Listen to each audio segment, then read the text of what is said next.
Chanteur d'oiseaux, un film réalisé par Maurice Dubroca. Bonjour à vous si vous nous rejoignez sur l'antenne de France 3 Nord-Pas-de-Calais et France 3 Picardie. Retour au direct pour ce samedi et vous, réalisé pour le Festival de l'Oiseau qui a commencé ce matin à Ville sous le soleil. C'est une habitude en samedi et vous, c'est parti. 1, 2, 3 et...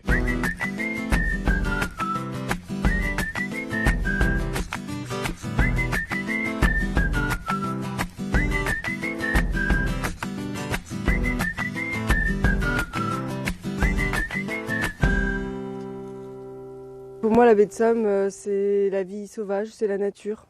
La baie de Somme, c'est la nature, c'est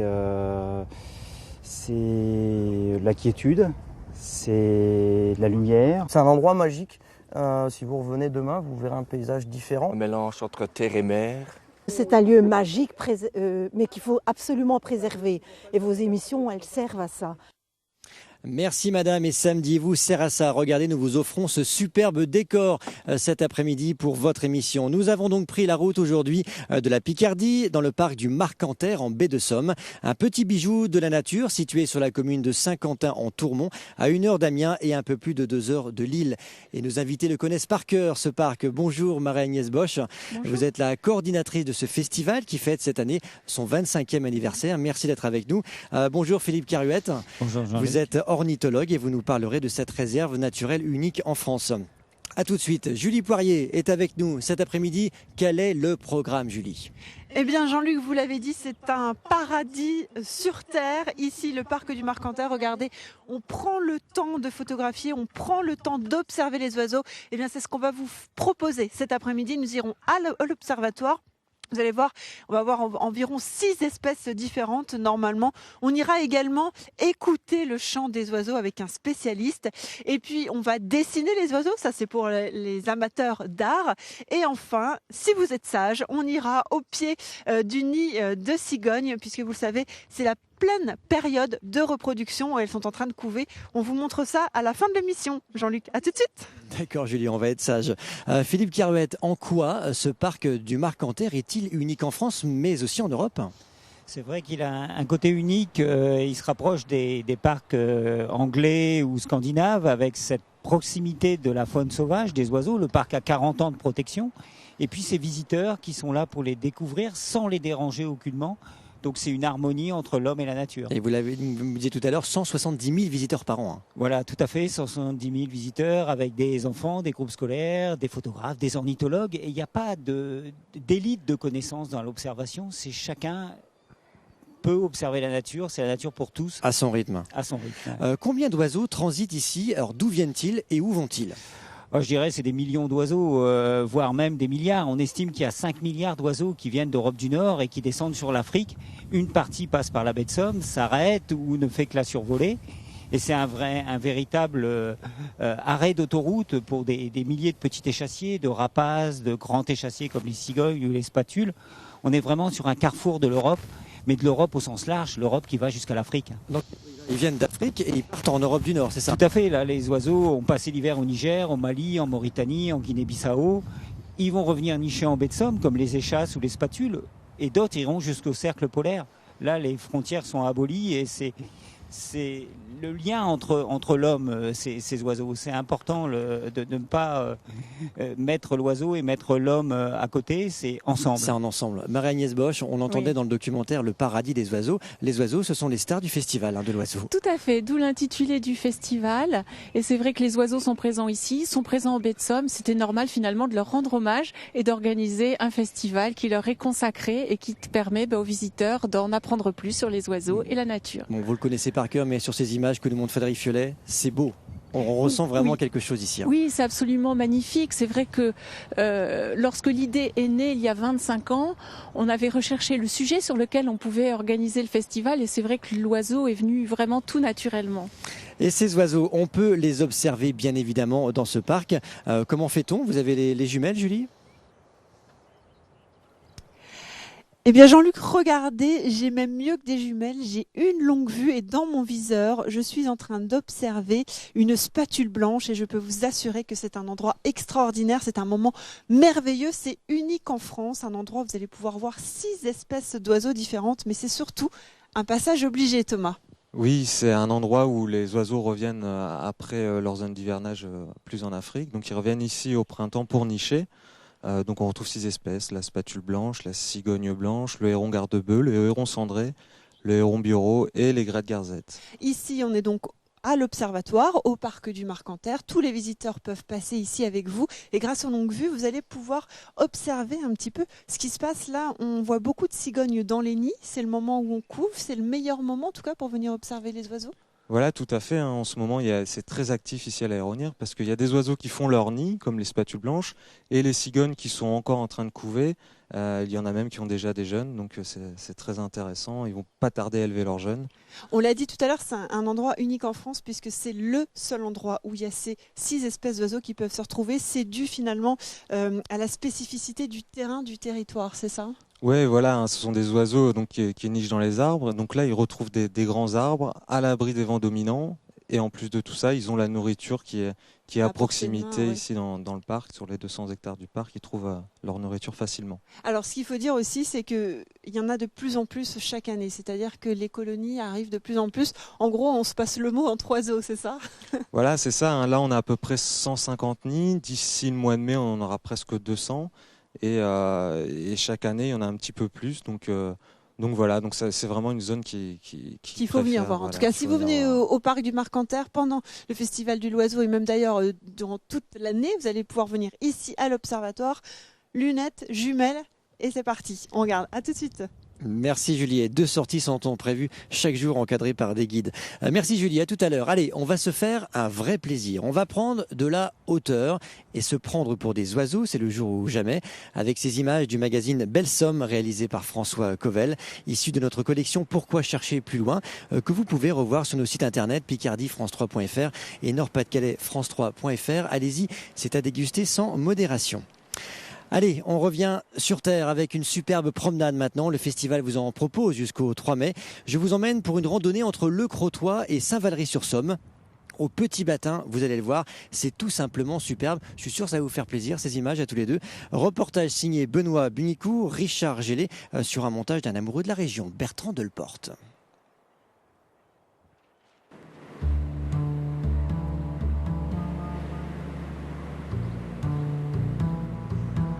Quand la baie de Somme se réveille, c'est tout le charme d'un endroit unique au monde qui s'offre aux visiteurs. Pour le mériter, il faut se lever tôt, s'équiper de bottes et s'encadrer d'un guide amoureux de sa région.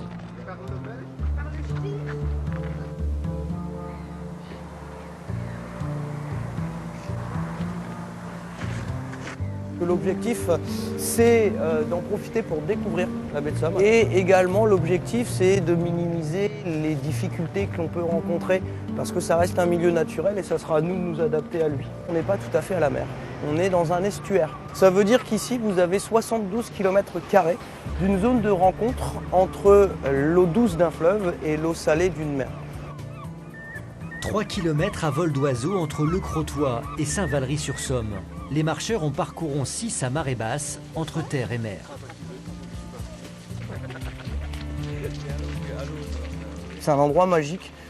Si vous revenez demain, vous verrez un paysage différent puisque le sol évolue presque quotidiennement sous l'influence des marées. Le fait de venir à pied, ça va nous permettre déjà de prendre le temps de découvrir les choses. Et puis on va pouvoir aller au cœur d'un paysage qui est d'ici totalement inattendu. Au détour des Vasières, rencontre avec les habitants de la baie. Après on fait ça comme ça. On va retrouver un petit verre de sable. La faune, la flore, mais aussi des curiosités culinaires. Petite pause, dégustation de l'astère maritime. Dégustation obligatoire pour chacun d'entre nous. On va tous manger une oreille de cochon. Voilà, une feuille comme celle-ci que l'on surnomme l'oreille de cochon. Ah, c'est bon. Regardez les filles. Délicieux, c'est salé. C'est celle-là. On sent que c'est un légume qu'on peut manger de 2 manières différentes, un peu en salade, c'est croquant, c'est salé, et alors donc on peut cuire ce légume. Beauté des paysages, bonheur des yeux. Mais la baie reste un endroit sauvage dont il faut connaître les dangers. Elle a un côté sournois. Ça veut dire que pendant plusieurs heures, on a un côté assez immobile du paysage par rapport à l'eau et ça va arriver d'un seul coup sans qu'on le voit arriver. Nous, localement, on dit quand tu la vois arriver, il est trop tard. Effectivement, il faut anticiper. Dangereuse et parfois piégeuse. Bain de boue assuré quand on n'a pas le pied marin. C'est la botte qui est restée dans le sable et qui n'est pas venue avec mon pied. Entre sourire et plaisir, la promenade se termine après 3 heures de marche au cœur d'un endroit classé Grand Site de France depuis 2011. Quelle chance on a d'être ici aujourd'hui et voilà, et que la France est belle, même si je suis belge. On se sent libre quand on se promène ici, dans cet univers qui est grandiose. C'est un lieu qu'il faut absolument voir et préserver. Saint-Valery, fin du périple. Chaque année, sur tout le littoral picard, ce sont 50 000 randonneurs qui profitent du spectacle. Que du bonheur, vous êtes bien dans Samedi Vous en direct du parc du Marcanterre. Philippe Caruette, est-ce que la baie de Somme est en danger? On parle d'un ensablement dans les prochaines années, vous confirmez? C'est vrai que c'est un réel ensablement qui date pas d'hier, qui date de plusieurs dizaines d'années, même de plusieurs centaines d'années. Un estuaire naturellement sans sable, mais l'ensablement ici a été fortement accéléré par l'homme, par la poldérisation notamment, et par le chenal de la Somme qui a été canalisé. Donc il y a 700 000 mètres cubes de sable qui rentrent chaque année dans la baie et qui, hélas, ensablent l'estuaire. Dans combien d'années cela peut disparaître? On n'est pas dans la disparition parce que la baie de Somme restera toujours. Il va y avoir des modifications de paysage, des modifications d'espèces, d'habitat, mais la nature sera toujours là, elle évoluera. Il faut que l'homme accompagne cette évolution par peut-être aussi des aménagements. L'ensablement est inexorable, mais le travail de l'homme, il n'est pas inexorable. Il peut être créateur de biodiversité aussi, l'homme. Justement, Marie-Agnès Bloch, dans ce festival, est-ce que vous sensibilisez le visiteur à faire attention, entre guillemets, à ce petit bijou-là? Tout à fait. Lorsque l'on va en baie et que l'on organise donc des sorties avec des groupes, déjà nos groupes sont réduits en nombre de personnes. Il n'est pas question de partir avec un groupe de 50 personnes. Donc c'est à peu près, ça varie entre 5 et 20 personnes. Et les gens sont, je dirais, ils sont sensibles d'emblée. Et il est hors de question qu'ils laissent détritus en baie. Je dirais qu'ils sont très sensibles effectivement au discours de préservation de cet espace qu'ils apprécient particulièrement. Je vois Philippe avec les jumelles, on peut pas s'empêcher. Ah oui, les premières bondraies, en plus, ça c'est sympa. La première bondraie apivore là, qui arrive, c'est la première qu'on voit de l'année. C'est un rapace qui arrive d'Afrique occidentale et ça fait toujours plaisir de voir les cigognes. Et on le voit à l'antenne, voilà, en direct. C'est très très beau. Allez, on va rejoindre Julie. On a vu tout à l'heure les chanteurs d'oiseaux. Vous, Julie, vous les écoutez, c'est ça? Et oui, Jean-Luc, regardez, on est équipés puisqu'effectivement, on va vous apprendre à écouter le chant des oiseaux. Et je suis avec Luc. Luc, bonjour. Bonjour. Casque obligatoire pour ceux qui font la visite avec vous pour pouvoir capter le son, c'est ça? C'est ça, casque obligatoire. Et un dispositif un peu particulier, expliquez-nous. Alors, en fait, c'est un peu comme un téléobjectif ou des jumelles sonores. En fait, c'est une espèce de parabole en résine, comme ça, voilà, qui concentre le son qui arrive dans l'axe. Et il est amplifié par un microphone, il est capté plutôt par un microphone qui est au milieu. Et le son est émis avec un émetteur et est reçu sur des casques UHF. Des casques HF qu'on a, comme celui que j'ai sur les oreilles. Combien d'oiseaux différents on peut capter? Vous le savez, peu importe. On va un petit peu au bonheur la chance, comme ça, c'est ça? Alors là, sur le site, donc j'encadre une sortie écoute et chant des oiseaux.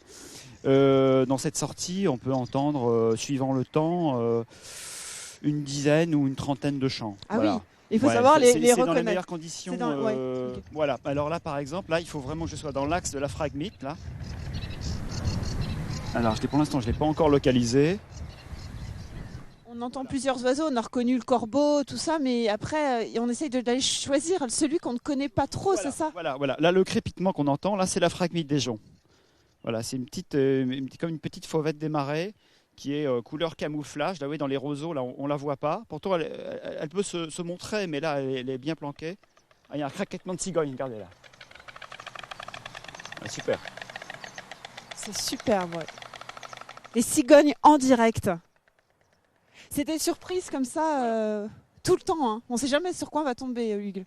Voilà, c'est ça. Dans cette sortie, ce qui est intéressant, c'est qu'on a vraiment des surprises tout le temps. Il y a même des mammifères, il y a des sangliers qui peuvent apparaître, des chevreuils, des mouflons. Eh ben, super, merci beaucoup pour la démonstration. Jean-Luc, on vous laisse. Nous, on va prendre le temps encore d'écouter un peu les oiseaux, puis on se retrouve dans quelques minutes pour vous faire découvrir un autre endroit et d'autres aventures que vous pourrez peut-être, vous aussi, venir vivre ici au parc du Marcanterre. À tout à l'heure. Voilà, et regardez ces images encore et ces surprises que l'on voit, et ce nid que l'on voit, Philippe Carouette, ce nid de cigognes, hein, c'est ça. Oui, les cigognes nichent en ce moment là, c'est vraiment sympa. Puis il en passe encore en migration. On a 4 qui étaient en train de se battre en vol, là, les oiseaux qui vont nicher aux Pays-Bas. Marie-Agnès Bosch, ce festival de l'oiseau dure jusqu'au 3 mai. Que va-t-on voir pendant une dizaine de jours là sur Abbeville et ailleurs ? Alors à Abbeville, pour commencer par la porte d'entrée de la baie de Somme, hein, comme vous le disiez, à 200 km à peu près au sud-ouest de l'île. Donc il y aura surtout du documentaire animalier à Abbeville et les animations pour les enfants. Donc des ateliers de fabrication de nichoirs, de mangeoires, de construction d'horloges solaires, de l'art animalier également à l'office de tourisme. Des visites comptées au musée et après sur la côte, c'est surtout la photo qui sera présente donc au Crotoy, à Saint-Valery et à Cailleux-sur-Mer. Pourquoi ce festival ? Est-ce que le CIL, est-ce que la région en a besoin ? C'est une reconnaissance ? Alors je pense que oui, c'est une reconnaissance. En même temps, ça permet vraiment de mettre en valeur l'environnement préservé de la baie de Somme, de la côte picarde. On a la chance d'avoir 60 km de côte qui est finalement très peu urbanisée et c'est vraiment l'occasion de profiter de la diversité aussi des milieux que l'on a ici en baie de Somme. Vous le disiez Philippe, hier au téléphone, c'est une reconnaissance pour vous aussi ce festival. Hein. Complètement, c'est une reconnaissance des oiseaux, des habitants qui y vivent, des visiteurs qui viennent. C'est une reconnaissance de la vie avant tout. Au quotidien, c'est un territoire, la baie de Somme au sens large, qui est un territoire d'avenir pour les hommes, pour les touristes, les visiteurs et pour les animaux et la faune et la flore. On va voir des images, Marie-Agnès Bosch aussi, de plusieurs films. Il y a combien de films projetés, vous m'avez dit ? Il y a 32 films qui sont en compétition. 32 films. On va voir des images du film de Gert Herren, notamment avec des phoques. C'est important ça aussi de montrer de belles images, de beaux films sur les animaux.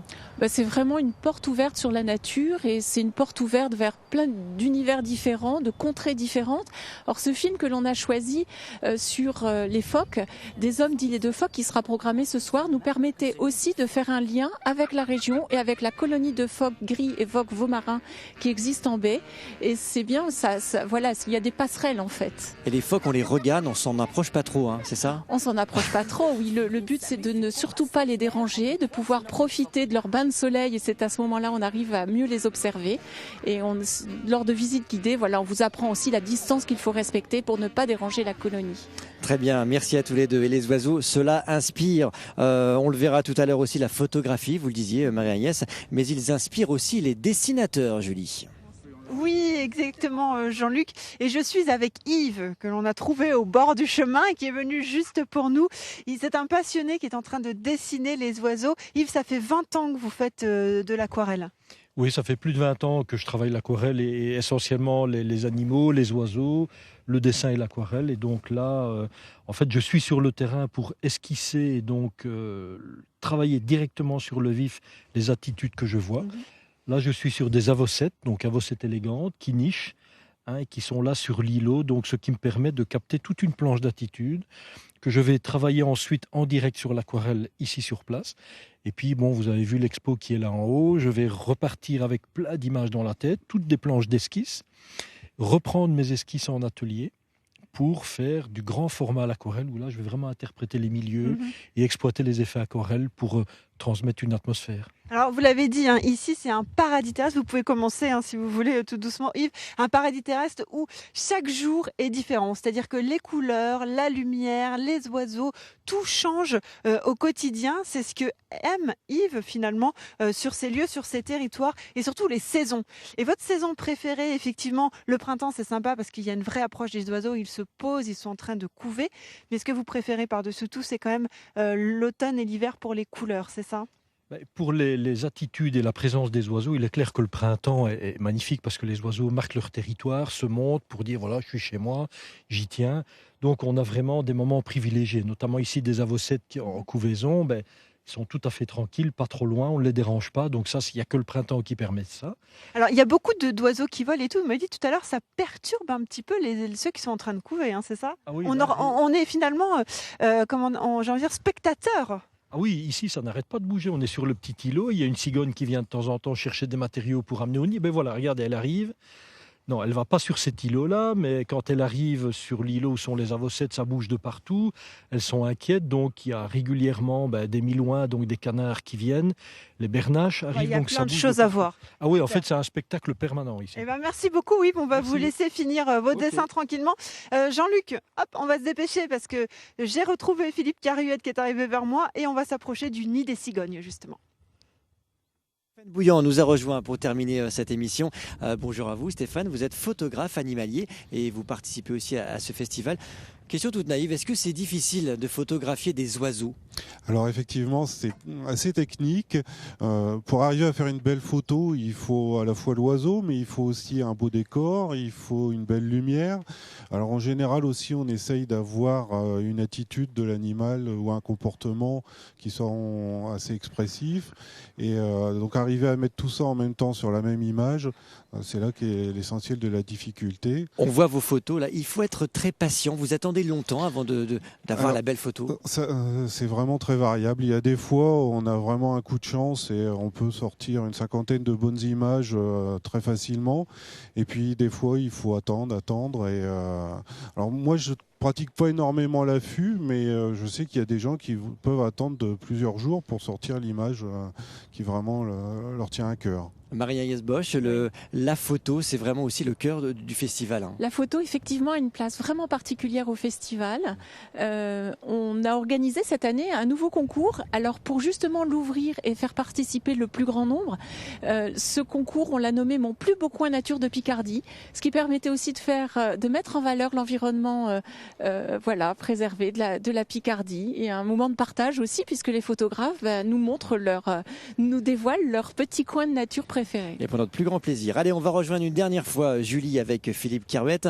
Vous êtes tout près du nid de cigogne, Julie, non ? Exactement, Jean-Luc. Le temps de prendre la petite voiture électrique, on est arrivé juste bien avec Philippe. Les cigognes sont là, sont en train de couver. C'est juste extraordinaire. Ah oui, c'est super. On est avec 2 collègues pour voir justement les comportements, l'éthologie. Là, le mâle est en train de couver. La femelle est partie se nourrir dans les environs. Et grâce aux bagues, puisque les oiseaux sont bagués, on arrive à reconnaître les individus. Parce que normalement, on ne peut pas reconnaître un mâle d'une femelle de cigogne. Est-ce qu'il y en a de plus en plus des cigognes dans le parc ? Alors dans le parc et puis dans la région aussi, il y a 44 couples en Picardie, il y a 2 couples dans l'Aisne, 2 couples dans l'Oise. Et sur le parc, là, il y a une quinzaine de couples. Des naissances qui vont avoir lieu, là, c'est génial, on va les voir. Alors on attend ça justement avec Annabelle et puis Camille, on attend ça dans les jours qui viennent, d'ici une dizaine de jours, puisqu'il y a 35 jours de couvaison. Donc on commencera vraiment à voir les petits à 3 semaines. Bon, et ben voilà, parfait. C'est le temps, en tout cas pour vous, si vous nous avez regardé aujourd'hui, de venir ici au parc du Marcanterre. Vous avez tous les guides qui vous attendent avec leur longue vue, Jean-Luc, pour pouvoir observer tous ces oiseaux. C'est juste magnifique et le temps était avec nous aujourd'hui. Merci Julie, vous savez, c'est toujours le cas dans Samedi, vous faites toujours beau. Marie-Agnès Bosch, ce festival, 25 ans, surprise ou pas là, pour les 25 ans ? Surprise, on a mis en place de nouvelles choses en tout cas pour le jeune public avec les oisillons, avec des animations spécifiques donc à Abbeville. Mon plus beau coin nature, je vous en parlais tout à l'heure. Et en fin de semaine, donc le 1er, 2 et 3, les rencontres de la photo où on pourra avoir une vingtaine d'expositions et rencontrer les photographes. Très bien. Voilà. Merci à vous d'être venu nous parler de ce festival qui dure donc jusqu'au 3 avril. Et merci à vous de nous avoir suivis ce samedi et vous, préparé par Julie Tambert, Juliette François et Marie-Noël Caillot, réalisé par Frédéric Fiolet. On se retrouve après les vacances le 16 mai pour une émission en direct du centre minier de Loward à la veille de la course de la Route du Louvre, un événement France 3. Très très beau week-end sur France 3. À très bientôt. Au revoir.